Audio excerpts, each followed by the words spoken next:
And nothing, man. It was like waking up on Christmas morning and all your presents are just gone.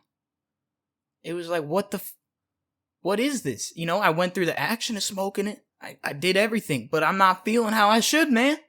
So,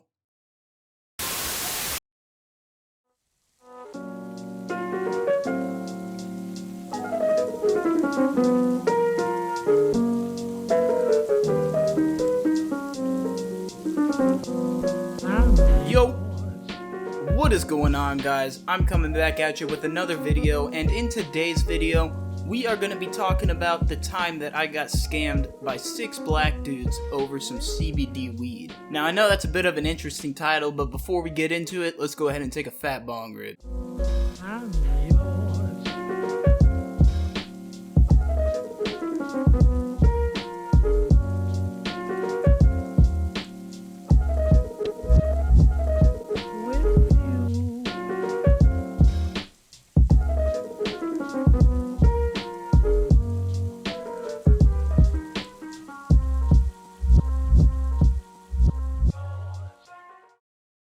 Alright, and with that out of the way, let's go ahead and get right into the video. Now, this takes place way back in the day in my sophomore year of high school. And so I would have been around like 15 at the time, and this was just your typical day back then for me. I got out of school, I was with my homie Jacob, because I believe this was at the time where I didn't have a car, but he did. So I'm pretty sure he was giving me rides to and from school. But anyways, we were chilling, after school. It was me, my homie Jacob, and then my other homie, who we're gonna go ahead and call him Stan. Now, we were just chilling on this day, looking for some weed. I don't exactly remember. I'm pretty sure Jacob had the money, and he was the one who was gonna be buying it. But we were all just looking for some weed, and we were trying to smoke. Now, this was a very regular occurrence for us back in the day. I very vividly remember the emotion that I felt sitting in a car with the boys, everyone hitting everyone up they can think of who might have weed, and just not being able to find any. We'd be hitting up plugs, nah, be hitting up people, hey man, you know anyone who might have something? Then we'd be like, hey, you know anyone who might know someone who might have something? Like, we were desperate as fuck, man. Like, we were the dudes that were spamming everyone, asking who could get us a $20 bag of weed. And we were striking out with no luck. I mean, everyone we were hitting up was just, nah, man, nah. Everyone was dry, man. We could not find anything. And I'm pretty sure we literally sat around for like an hour and a half, not doing anything. Just sitting there, doing nothing. And then, the good old homie Jacob, who's been in almost all of these stories at this point, and will be in most of them in the future, he has the idea to hit up my ex-girlfriend and see if she knew anyone. Now, I don't think I mentioned my ex-girlfriend in any of these videos, but I'm not even going to give her a name. I'll just call her my ex-girlfriend because I don't really care about that chick. But regardless, I was, pretty damn hesitant because she's my ex-girlfriend, man. I don't want to fuck around with that, but, it was going to be Jacob dealing with it, so I was like, fuck it, man. We need some weed. Hit her up, see if she knows anyone. So he does just that. And then pretty quickly, he gets a response back from her. And she says, yeah, I know someone who might have some. Let me go ahead and send you their Snap. I believe it was their Snapchat. Maybe it was their number. I can't remember exactly. But anyways, she sends the Snapchat his way. So then Jacob hits him up and, inquires about purchasing it. Now, I don't even, know what he said. I don't think he ever even told me because, that's none of my business. Let the man do his drug deals. So he's, cooking up the storm, cooking up the, the drug deal going there. And, he gets an address. And, Jacob was the one driving. We were in his car. So we're like, all right, let's go get the weed, boys. Like, mission accomplished. We roll up to the spot. And it was not a nice place. It wasn't like some falling apart, dilapidated shit. But it was one of the ghetto apartment complexes in my town. One of the complexes that isn't notorious for criminal activity necessarily, but it's known to have some sketchy motherfuckers living there, you know what I'm saying? So we roll up, and Jacob is the one who goes in, because, we rolled up, and I was under the impression that dude was gonna come out. but he goes in. And, you know, whenever you're waiting for someone in this type of situation, it always feels longer for you waiting than it does for them, like, actually doing whatever the fuck they're doing, you know? That's just kind of how it goes. It took an exceptionally long time for him to get back. That's because it was quite the odd operation they had going. So, you know, keep in mind, I didn't see this with my own eyes. This is on Jacob's behalf of what he told me, but, you know, I'm pretty sure this happened. I don't think he would just lie about this. But pretty much, he goes up to the door in the apartment complex, and he knocks on the door, and a young black gentleman opens the door, and he kind of gives him the, you know, the up and down look, and he turns around and makes sure with the dude who was sitting on the couch that you know, Jacob was cool to come in. So he gets the okay to let him in, lets him in, and if I remember right, he said there was 6 black dudes just posted up in there. You know, they're just all sitting in a circle on a couch, on the chairs and all that shit, just posted up. And in the middle of them, there's a coffee table with a bunch of weed on it. Now, I'm sure when you said that, you pictured, you know, like a big bag of weed, or like, you know, maybe a bunch of individual dispensary bags or something. No, I mean, there was a bunch of weed on the table. It was literally just a pile of weed on the table. Like, from what Jacob said, it looked like it was probably like a quarter to a half pound, I think. Just chilling on the table. No bag, nothing underneath it, nothing. Just a pile of weed sitting on a damn coffee table.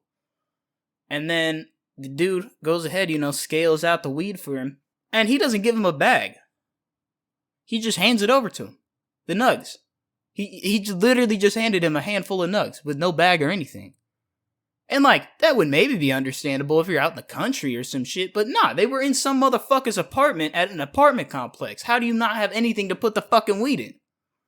But regardless, he gives him the weed, and then Jacob leaves. You know, he gives him money or whatever, and he leaves. And I don't even remember exactly how much it was. I want to say it was, like, 2 grams for $20 or $30 or something. I know it wasn't anything over, like, an eighth, but I'm pretty sure it was 2 grams. But Jacob comes back. And, you know, it took a while for this operation to happen, from Jacob being checked out at the door to, you know, the dude scaling out the weed and then trying to find something to put it in. It took him a while. You know, it took probably a good 5 minutes, which is a lot longer than a typical drug deal, especially when you don't even know the plug you're going to. You know, it'd be one thing if they were homies shooting the shit, but nah, we didn't know these fools.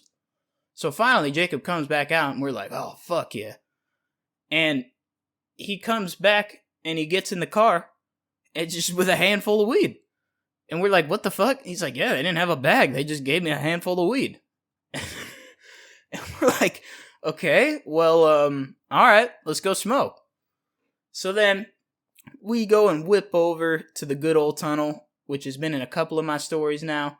But, I mean, you know, this was the smoke spot. You know, this is where we went, like, every time we smoked weed for a long while, like literally like a 2-year period, and it's kind of ghetto, and I'm surprised nobody ever called the cops. But regardless, we pull up to the tunnel, and I had my old Rick and Morty box. It was this old box set that I bought off of my first plug that I ever had, and it was like a little Rick and Morty box with a grinder that my plug had used for like 2 or 3 years, and then a little Rick and Morty grinder. And I took this thing everywhere with me, man. I used to just pull out my sweatpants, shove it in my waistband, pull my drug rug over it, and you couldn't even tell that it was there. I used to walk miles around town with that thing.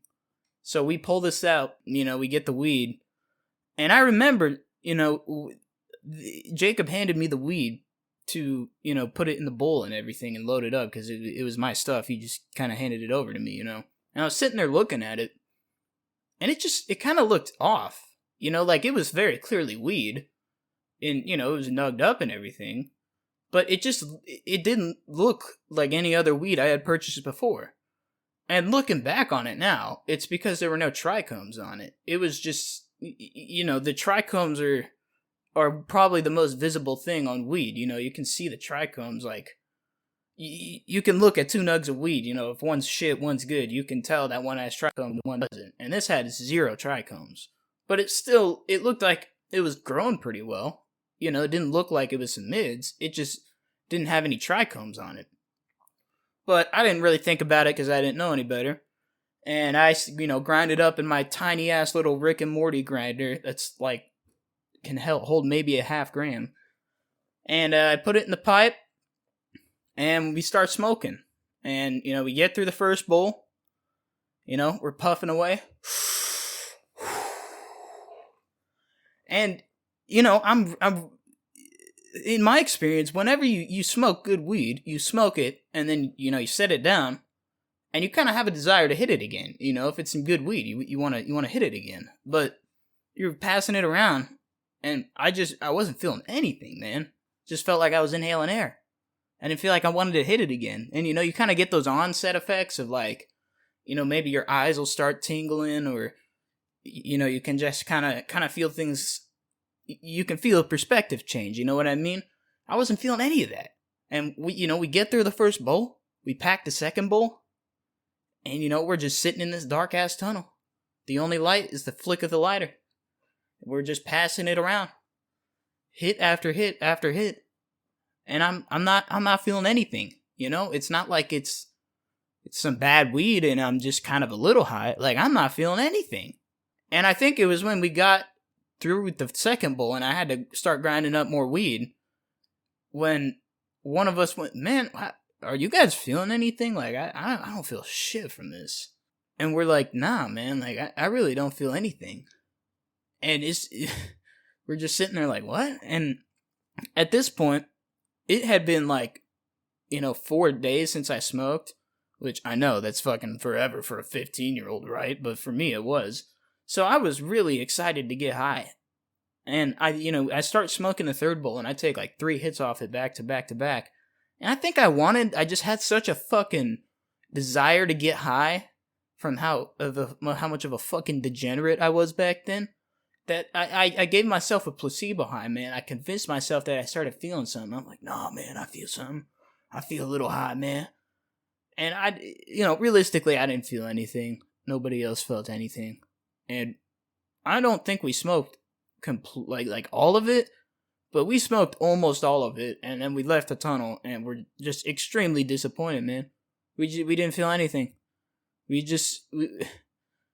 I don't think I have ever had that much disappointment, honestly, in my life from any experience. That was such an incredible letdown. Like, I remember we just sat back in the car and we were like, what the fuck is this? Like, what?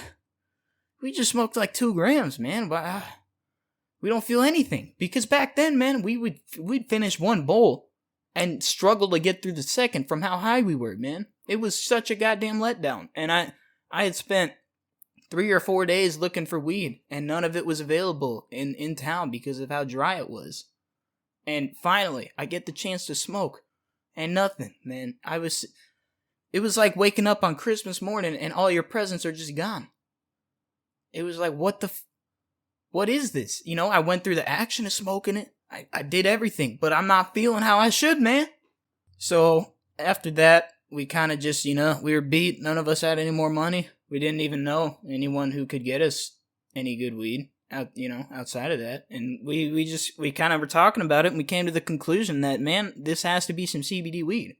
Because, it wasn't some shit like Reggie. It was like, you could tell it was well grown. It was trimmed nice. And, like, it actually smoked pretty nice, too. But it just didn't get us high. And it didn't have any goddamn trichomes on it whatsoever.